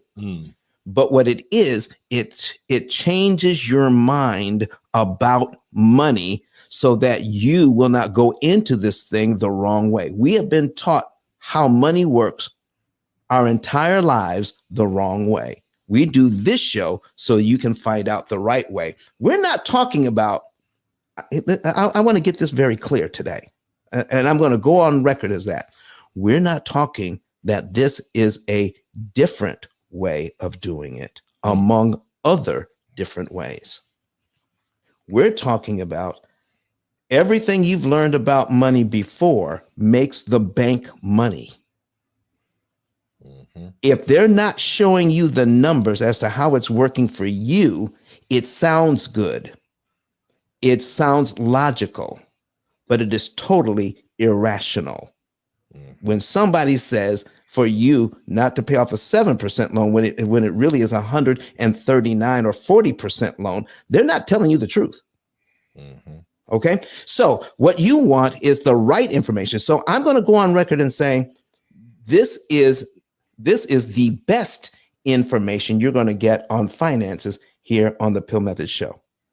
Not just something else you can do, but this is going to be the best thing you can do. Gentlemen, you have just a few minutes to give us a last word, and then we're going to put the links up again on Perry. You're going to be last. So Flame, we're going to put that Home Sweet Home thing up. Tell us a little bit about what we're going to get tonight. Man, listen, tonight is what you're going to learn tonight. You're going to learn how to acquire a home, right? You're also going to learn the process that it takes to get a home, right? You're also going to learn about, after you get the home, the steps that it takes to get to it, right? And putting you in the right lane. Like, so when you leave out of here tonight, right? Because I like actionable stuff, things to get done. I'm a things to get done type of guy, right? Tonight, you're going to be further ahead than you've ever been before of acquiring a home, right? I'm putting you tonight, start your 6-month process. I will have you in a home in 6 months, starting from today's date, right? So 6 months from today's date, you will be in a home. So we don't have no time to be he gaga, and we got to get right to it so I can put you in a home within the next 6 months. Now, once you've gotten into that home, now what's going to also acquire tonight is about how you can be debt-free from that particular home within the next 7 years. So now you've actually gained equity into your home, right? You listened to Perry, you heard everything that he was talking about how he used the P.I.L.L method and how it worked for him. You're also going to learn about how you can actually buy a home in 6 months and listen to the word. I like to use my words carefully, right? I'm going to use a derogatory word, and I apologize before I even start. The word is called A-N-D, right? And you're going to pay it off in 7 years. Right. So now I know some things of what I'm saying. I know my mouth is filthy by saying these type of things. But what we're going to do is we're going to take you to a different direction, which is not generational wealth. So I'm not going to be talking about generational wealth. What we're going to be talking about is the generational plan. Because I've never seen a grandmother in my entire life, and I've been in the funeral industry forever. I've never seen any person in their life leave their kids a cake or a pie when they die. Period. I've never seen it in my life. But what I did see was grandma leave the recipe in order to make that cake when she passed away. And so those are the things that you're going to get. So you guys can create that recipe so you can pass it down from generations to come. And that's what we're saying about the generational plan. You guys are going to get it. So you will have a home in 6 months, right? And on top of that, you're going to learn how to actually pay it off within the next 7 years. This stuff is phenomenal. It's off the chart, off the chain. Hit the button right now, because I'm telling you now, I only got limited seats for the night. Only got limited seats. I think they're getting ready to fill up anyway. But if you guys hit this link right now, it's going to be, I want you there. And I don't want you just there. I want the people that are surrounding you there as well. And remember, and I want you to hear me clearly before I leave out. And that is, if you do not share this link to the people that you say that you love you to, you are now officially a hater. Bye, hater. Bye. Bye. All right, Flav. Listen, be there tonight, ladies and gentlemen. But Perry, as you wrap up today, we have a question here for someone, all right, for someone who just woke up and realized they have been doing the whole money thing wrong. Okay, what do they need to do to get on the right track as you wrap up? Because we're going to be done in the next 2 or 3 minutes. Yeah, I saw that question, and there's so many different things that a person could do to get on the right track, right? But I would say the first thing is, if I reference the book 15 Invaluable Laws of Growth by John Maxwell, I'm also a John Maxwell coach and developer. In that book, the first law of 15 Valuable Laws of Growth is the law of intentionality, right? So you have to be intentional about growing your financial literacy. The reason you've been doing money wrong is because there are some things that you probably need to unlearn. And in order to unlearn, you have to get in rooms like this, and you have to ask questions just like that. And you have to start to grow your financial literacy and start to rewrite your money story. So we talked about your money story as being your financial DNA. So my financial DNA had me where I was going to be 6'2.5", 6'3". That's just what it was.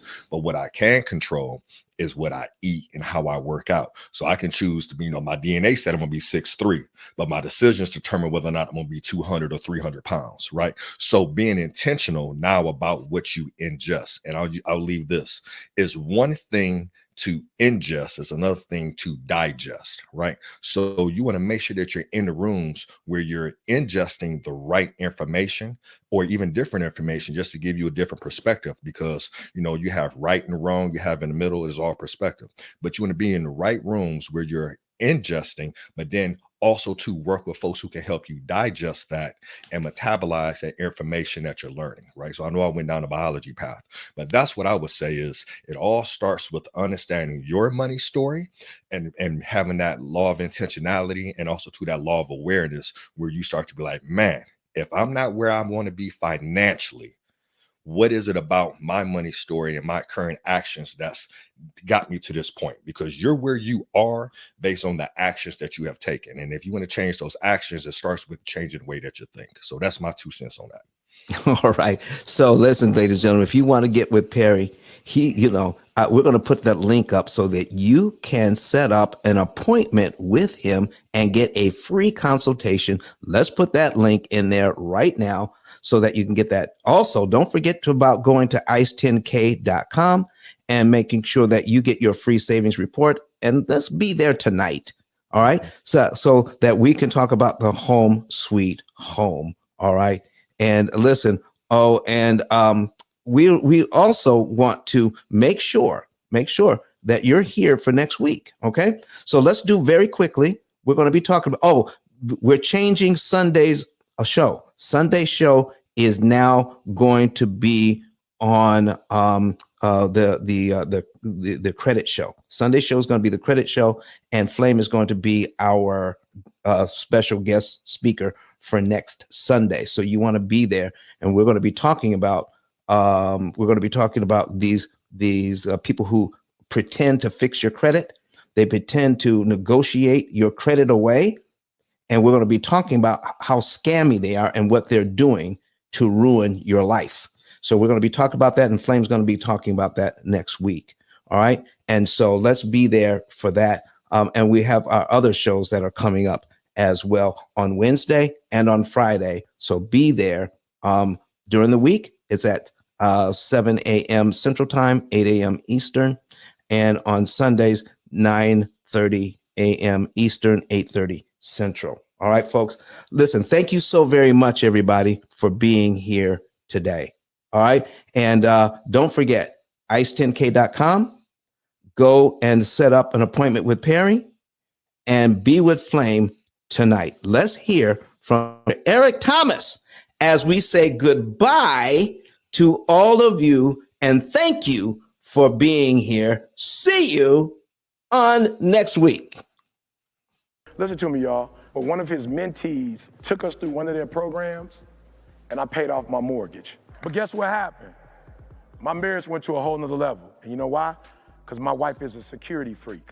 And even when I blew up, my wife would be like, oh, you blew up, but how long is you gonna keep making this kind of money? I was like, I don't know, forever. She's like, you sure? Because I'm gonna keep my license as a nurse just in case you don't. So when I paid the house off, my boy was like, you ain't gotta do that, you can do this. But when I paid the house off using that program, it took the stress level all the way down from my wife because we no longer had a mortgage.